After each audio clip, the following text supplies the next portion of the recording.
2020년 7월 12일 대구 서구교회 주일 오후 예배는 온라인 예배로 지금 드리도록 하겠습니다. 다 함께 묵상 기도하십시다. 하나님은 영이시니 예배하는 자는 영과 진리로 예배할지니라. 거룩하신 하나님, 우리의 예배 처소가 어디이든지 하나님 제1주의, 하나님 영광 받으시는 거룩한 예배가 되게 하옵소서. 예수님의 이름으로 기원하옵나이다. 아멘.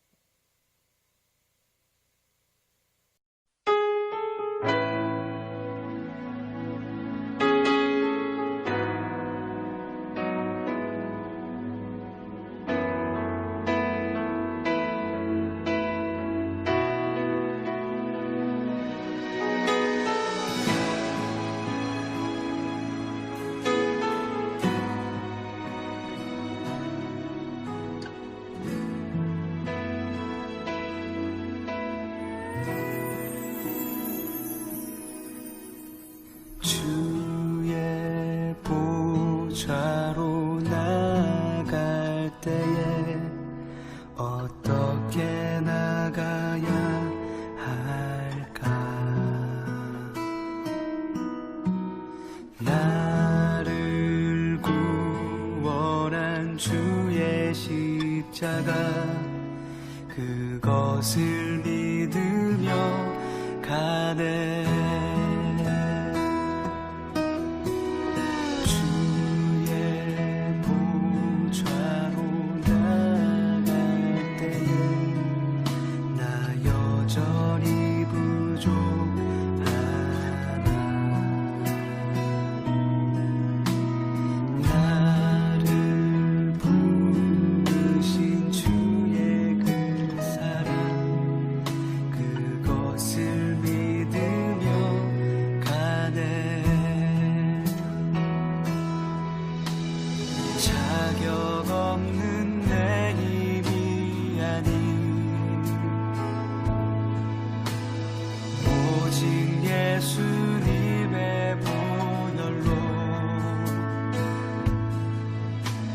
자격 없는 내 힘이 아닌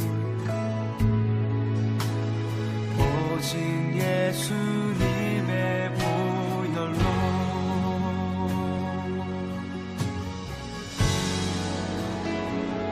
십자가의 보혈,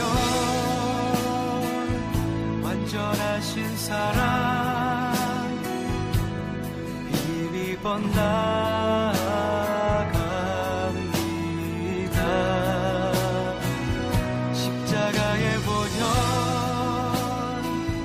완전하신 사랑, 힘입어 예배합니다.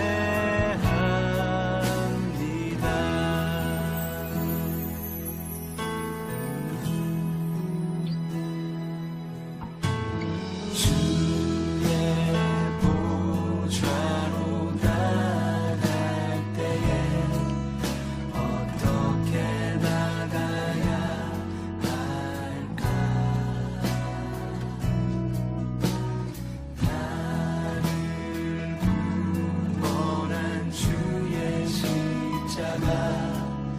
그것을 믿으며 가네.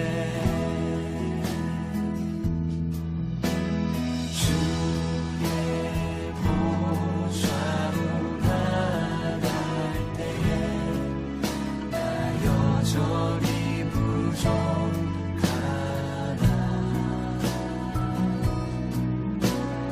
나를 부르신 주의 그 사랑,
십자가의 보혈 완전하신 사랑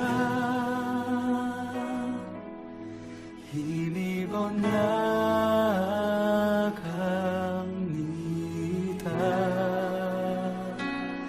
십자가의 보혈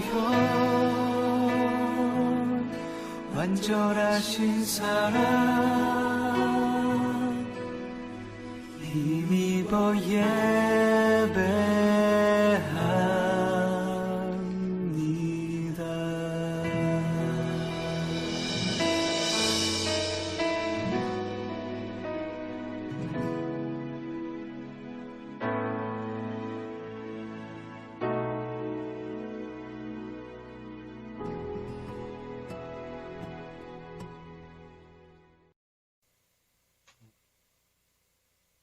오늘 본문 말씀은 히브리서 제10장 21절에서 25절 말씀입니다.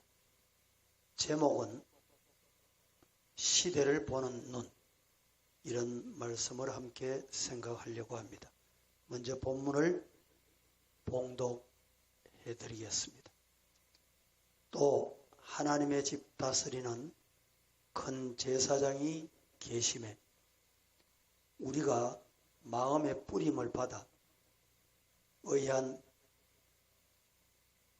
양심으로부터 벗어나고 몸은 맑은 물로 씻음을 받았으니 참마음과 온전한 믿음으로 하나님께 나아가자. 또 약속하신 이는 미쁘시니 우리가 믿는 도리의 소망을 움직이지 말며 굳게 잡고 서로 돌아보며 사랑과 선행을 격려하며 모이기를 피하는 어떤 사람들의 습관과 같이 하지 말고 오직 구원하여 그날이 가까움을 볼수록 더욱 그리하자. 아멘. 2019년 12월 중국 우한에서 처음 발생한 뒤 새로운 유행의 변종 바이러스를 생산하면서 전 세계로 퍼져나가고 있는 이 코로나 바이러스, 전 세계 확진자가 약 1240만 명, 사망자가 약 56만 명에 달하고 있습니다. 우리나라 상황은 확진자가 약 13,400명, 사망자가 288명, 치사율로는 2.16% 상황입니다. 그러나 교회를 통한 감염자는 전국에 190여 명으로 확진자의 1.49%에 불과합니다. 언론을 통해 나온 서울 왕성교회는 1715명 전수조사에서 모두 음성으로 나왔습니다. 전체 비율로 따지면 교회는 사실상 비교 자체가 되지 않는다라는 사실입니다. 도리어 구로 콜센터 156명, 이태원 클럽 139명, 치안 운동시설을 통해서 150명, 쿠팡 등 물류센터와 병, 요양원 등 의료기관에서 350여 명, 신천지에서 5,050명이 나왔습니다. 전국 교회에서 주일에 동시에 예배에 참여하는 400만 명 중에 확진자가 나올 확률은 0.0047%에 해당된다고 볼 수 있습니다.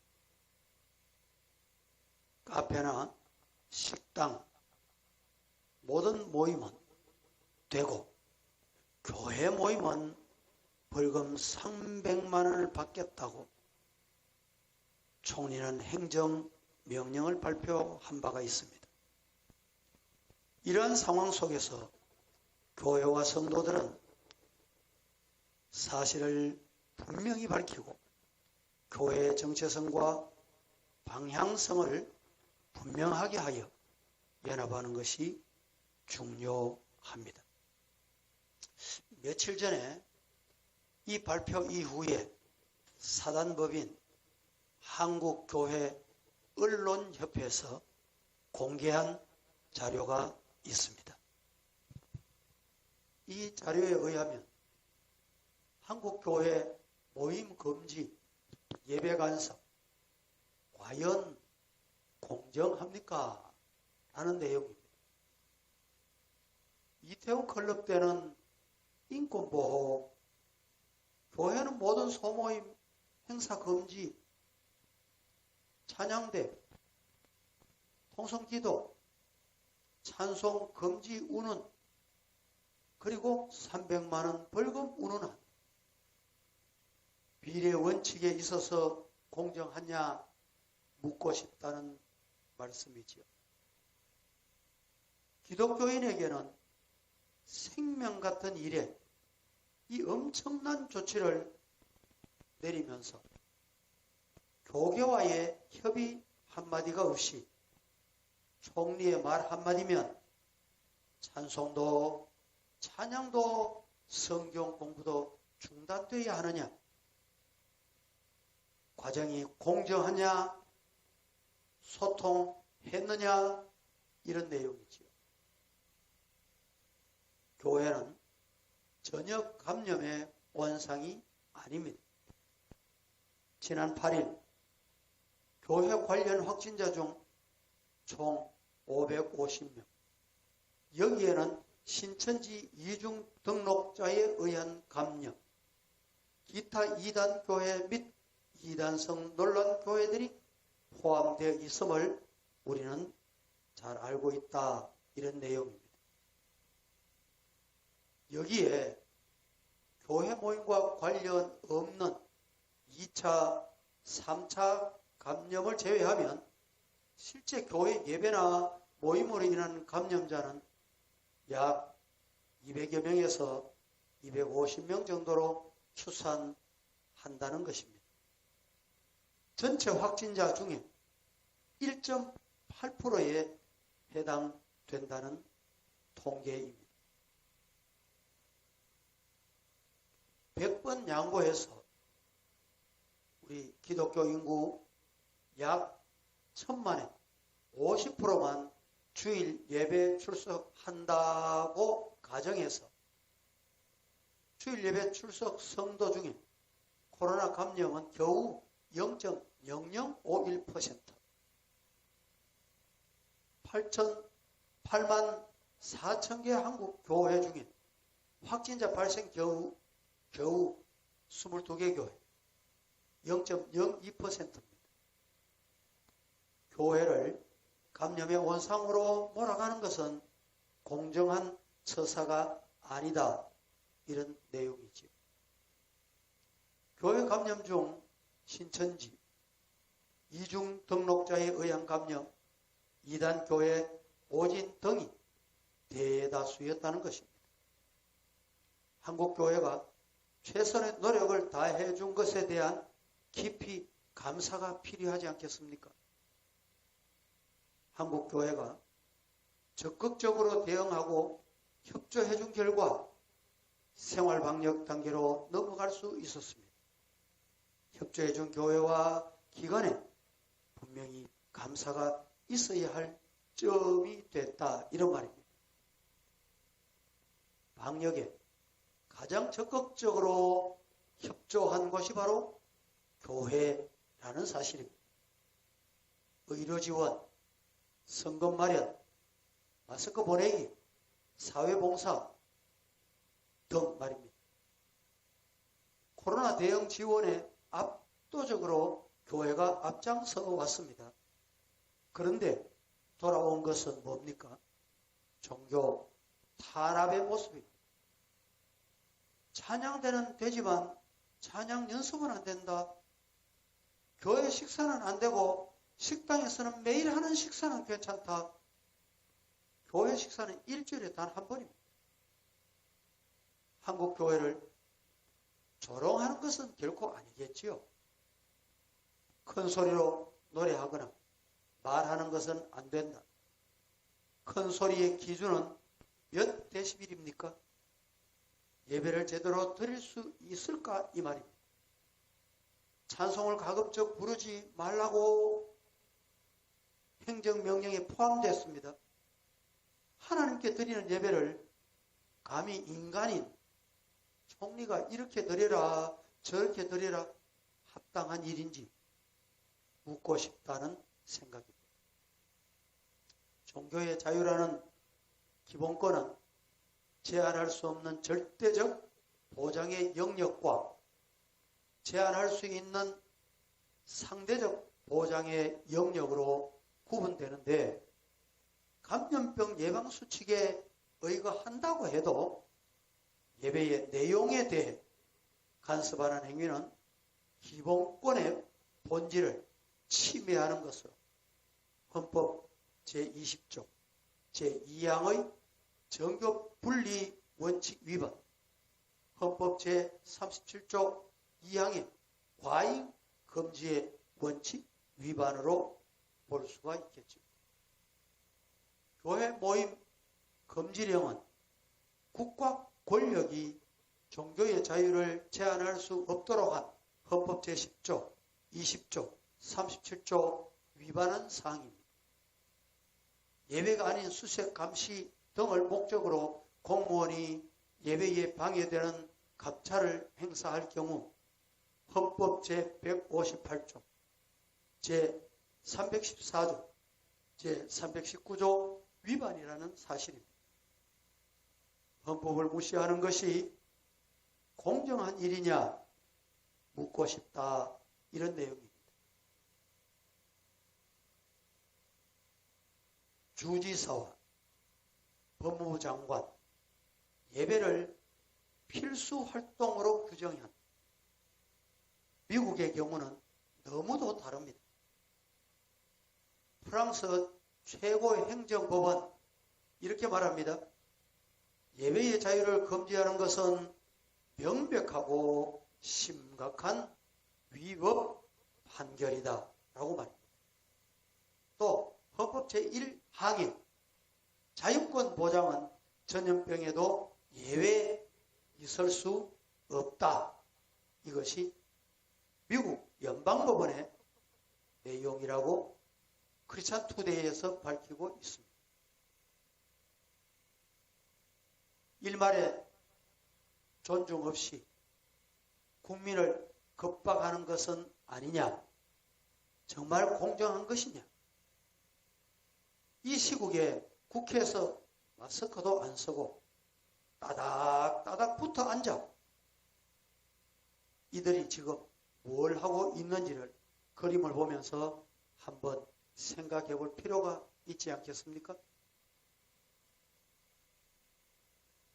교회는 방역 지침을 따르지 않는 이기적 집단이라는 프레임을 씌우려고 교회의 반발을 유도하는 것인가 이렇게 묻는 경우도 있습니다. 왜 교회만을 희생양 삼아 최선을 다하는 국민 탓을 하십니까? 결코 방역 지침을 무시하는 것이 아닙니다. 공정하게 해달라 이런 뜻이지요. 20대 국회에서 부결된 차별금지법을 21대 국회가 시작되자마자 정의당과 일부 민주당이 연합으로 또 발의를 했습니다. 차별금지법이 왜 나쁜 법인가요? 첫째, 동성애를 합법화하는 법입니다. 성을, 남성, 여성을 구분하는 것을 차별이라고 하여 처벌합니다. 예를 들어서 남성의 외관을 가진 자가 자신을 여성이라고 생각한다고 하면서 여자 목욕탕, 여자 화장실 등 여성 전용 시설을 이용하여도 그것을 막으면 차별이기 때문에 처벌받는다. 동성혼, 남자와 남자, 여자와 여자, 결혼을 인정하여 가정의 온전한 형태가 무너질 뿐만 아니라 출산이 없으므로 심각한 인구 감소 문제를 초래하게 되는 것입니다. 둘째로,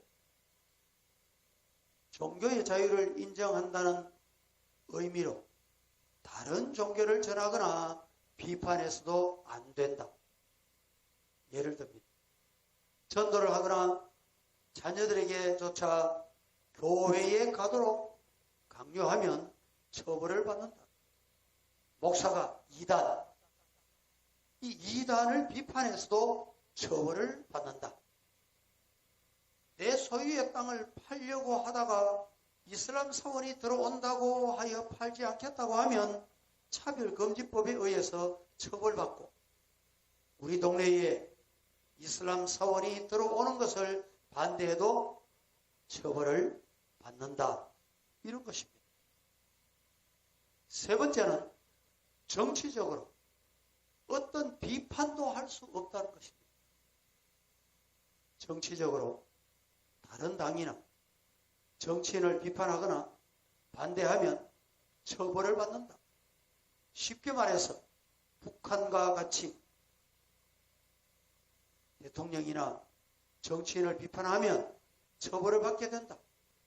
그러므로 지금 권력을 가진 자들이 절대적인 권력을 통해 특혜를 누리며 장기 집권을 하는 기반을 마련하게 되는 문제가 발생한다는 것입니다. 네 번째는 공무원 채용뿐만 아니라 사업주가 사업을 하면서 직원을 채용하는데도 성별이나 어떤 조건으로도 차별하여 뽑을 수 없고, 급여도 능력과 상관없이 동등한 급여를 제공해야 한다. 개인의 차이가 있게 되면 처벌을 받게 되는 법이 바로 이 법이다, 이 말입니다. 차별금지법은 어느 개인의 문제만이 아니라 학교에서도, 대학 강당에서도, 또 교회에서도 잘못된 것을 잘못되었다고 비판할 수 없도록 만들어버리는 악법 중에 악법이다, 이런 말이지요. 한국교회는 일치된 목소리로 반대 입장을 강력하게 주장하고 차별금지법에 통과되지 못하도록 철저하게 지지운동을 지금 펼치고 있는 상황입니다. 7월 8일 정세균 국무총리는 교회의 정규 예배 외에 소모임, 수련회, 기도회, 교회에서 큰 소리로 기도하는 것, 큰 소리로 찬양 부르는 것 및 식사, 음식물 제공을 전면 금지한다라고 행정명령을 내린 바가 있습니다. 만약 이를 어길 시에는 300만 원 이하의 과태료를 그 단체나 단체 지도자에게 부과한다고 하고 참여하는 개인에게도 한다고 했습니다. 여기에 대하여 총회에서는 총회장 명의로 성명서를 발표한 바가 있습니다. 그 내용을 이 시간에 소개해 봅니다. 첫째, 이번 정세균 총리의 발표는 지금까지 코로나19의 확산 방지를 위해서 교회는 긴밀히 협조해왔고 어느 단체보다 강력한 방역 지침을 자발적으로 시행하여 왔음에도 불구하고 이를 무시하고 일방적으로 형평성을 잃은 처사다.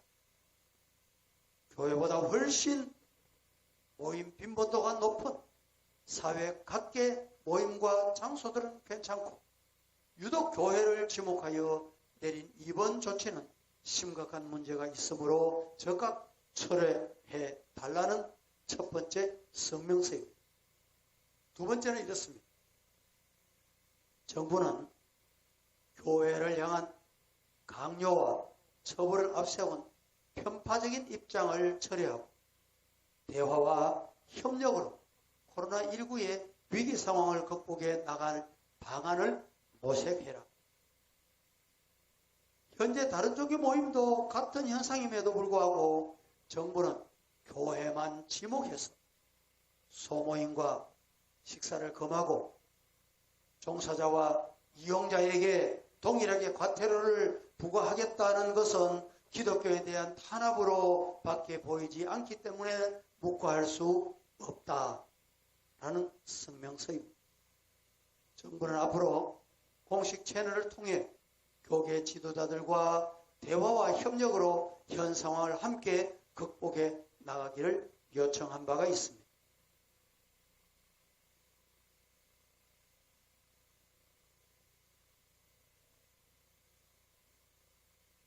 이 시간에 말씀을 본문으로 돌아가서 맺어보고자 합니다. 우리는 지금 기도해야 할 때입니다. 시대를 보는 눈이 필요합니다. 개인에게도 개인을 바라보는 눈, 의사는 의사의 눈으로 보아서 잘 진단해 나갑니다. 그리고 치료까지 합니다. 그러면 병을 깨끗하게 건강한 모습으로 회복할 수 있습니다. 오늘 이 시간에 우리는 영적인 눈이 뜨여져야 합니다. 하나님의 나라가 임하도록 하나님의 공의가 이루어지도록 우리가 해야 할 일은 기도하는 일입니다. 우리 다 함께 하나님 앞에 주어진 자리에서 기도함으로 가정이 말씀으로 회복되고 개인의 영혼이 회복되고 교회마다 한국교회가 예배가 회복되는 축복이 임하기를 예수님 이름으로 간절히 축복합니다. 이 시간에 제가 축도하겠습니다. 여러분들 주어진 자리에서 함께 머리 숙여 기도하십시오. 지금은 예수 그리스도의 은혜와 하나님 아버지의 사랑과 성령의 교통하심, 오늘 주어진 처소에서 예배드리는 주의 백성들, 주의 자녀들, 가정들, 머리 위에 이 나라 이민족, 불쌍한 7천만 민족 위에 세계에 흩어져 있는 그리스도인들 위해 영원 무궁토록 함께 계실지어다. 아멘.